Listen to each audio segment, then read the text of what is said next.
Friends, मैं कविता शर्मा आज आपके सामने बहुत ही इंफॉर्मेटिव वीडियो लेकर आई हूं। आज की वीडियो में मैं आपको लोकोमोशन एंड मूवमेंट के बारे में समझाऊंगी। सो स्टूडेंट्स, सबसे पहले आप बोर्ड का स्क्रीनशॉट ले लीजिए। आई थिंक आपने बोर्ड का स्क्रीनशॉट ले लिया होगा। अब मैं आपको मूवमेंट एंड लोकोमोशन बहुत ही आसान लैंग्वेज में समझाऊंगी। So students, come to the topic. देखिए, सबसे पहले मैं आपको मूवमेंट के बारे में समझाती हूँ। Move from one place to another place, एक जगह से दूसरी जगह पर जाना मूवमेंट कहलाता है। इसका एग्जाम्पल है cilia and flagella. Movement two type की मसल्स के द्वारा होता है, वॉलेंट्री मसल्स के द्वारा एंड इनवॉलेंट्री मसल्स के द्वारा। वॉलेंट्री मसल्स वो मसल्स होती हैं जिनका प्रयोग हम अपनी इच्छा के अनुसार करते हैं। एग्जाम्पल है इसका लोकोमोशन। इनवॉलेंट्री मसल्स वो मसल्स होती हैं जिनका प्रयोग हम अपनी इच्छा के अनुसार नहीं करते हैं। इसका एग्जाम्पल होगा heart muscles. No any living organism which has no movement, कोई भी ऐसा लिविंग ऑर्गेनिज्म नहीं है जिसमें मूवमेंट ना होता हो। अब बात कर लेते हैं लोकोमोशन की। चेंज द प्लेस और पोजीशन, यानी कि अपनी पोजीशन को या प्लेस को चेंज करना ही लोकोमोशन कहलाता है। एग्जाम्पल होंगे इसके climbing, fly of birds and swimming. बात कर लेते हैं एग्जाम्पल ऑफ मूवमेंट की। Movement of eyelid and peristalsis of stomach are the example of movement. All locomotion are movement, but all movement are not always locomotion. Example है इसका peristalsis, swimming, running, walking and climbing.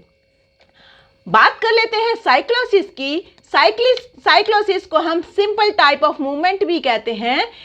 Flow और streaming of cytoplasm is called cyclosis, यानी कि cytoplasm का movement cyclosis कहलाता है। I think आपको ये समझ में आ गया होगा। अब हम बात कर लेते हैं टाइप ऑफ मूवमेंट की। मूवमेंट 6 टाइप का होता है।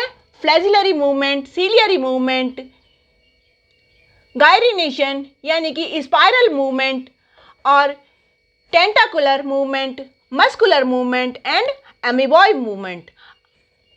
Flagellary movement which occurs with flagella, वो मूवमेंट जो फ्लैजिला के द्वारा होता है उसे हम फ्लैजिलरी मूवमेंट कहते हैं। इसका एग्जाम्पल है यूग्लिना, ट्रेपनोसोमा एंड लेशमानिया। नंबर 2 है सीलियरी मूवमेंट ऑफ सीलिया, यानी कि सीलिया के द्वारा जो मूवमेंट होता है उसे हम सीलियरी मूवमेंट कहते हैं। इसका एग्जाम्पल होगा पैरामीशियम। गायरेशन यानी कि स्पाइरल मूवमेंट, वो मूवमेंट जो कि स्पाइरली होता है उसे हम गायरेशन या स्पाइरल मूवमेंट कहते हैं।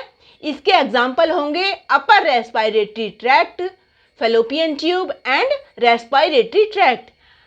नंबर 4 है टेंटिकुलर मूवमेंट। इसका एग्जाम्पल होगा हाइड्रा, यानी कि ऐसा मूवमेंट जो टेंटिकल्स के द्वारा होता है उसे हम टेंटिकुलर मूवमेंट कहते हैं। नंबर 5 है मस्कुलर मूवमेंट, यानी कि वो मूवमेंट जो कि मसल्स के द्वारा होता है उसे हम मस्कुलर मूवमेंट कहते हैं। इसे हम एडवांस टाइप ऑफ मूवमेंट भी कहते हैं। सबसे पहले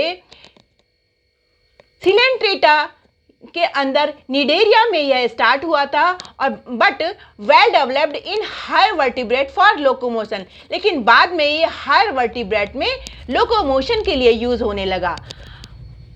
नंबर 6 है एमीबॉइड मूवमेंट, यानी कि ऐसा मूवमेंट जो कि एमीबॉइड मूवमेंट अमीबा की तरह होता है उसे हम कहते हैं अमीबॉइड मूवमेंट। इसका एग्जाम्पल होगा WBC। बात कर लेते हैं अब स्ट्रक्चर ऑफ यूग्लिना की। देखिए, this is the structure of Euglena.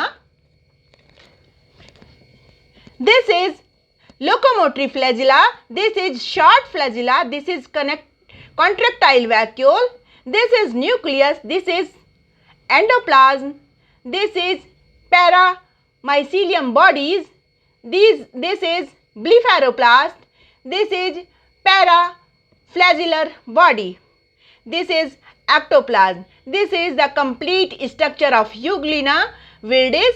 अब हम बात कर लेते हैं टीएस ऑफ फ्लैजिलम की, यानी कि जब हम इसकी टीएस काट कर देखते हैं तो इसकी स्ट्रक्चर के बारे में देख लेते हैं। This is the structure of flagellum. This is outer sheath, this is peripheral fibers, this is central fibers, this is secondary fiber, these are secondary fibers. The ratio is 9:1. Okay, I think आपको इतना समझ में आ गया होगा. This is the complete structure of locomotion and movement. आगे की video में हम आपको मस्कुलर मूवमेंट के बारे में समझाएंगे. सो स्टूडेंट्स, अगर आपने बोर्ड का स्क्रीनशॉट ना लिया हो तो आप बोर्ड का स्क्रीनशॉट ले लीजिए. Thanks for watching. Please like, subscribe and share my channel. So students, आप अपने एग्ज़ाम की तैयारी करते रहिए. Best of luck. Bye bye. Take care.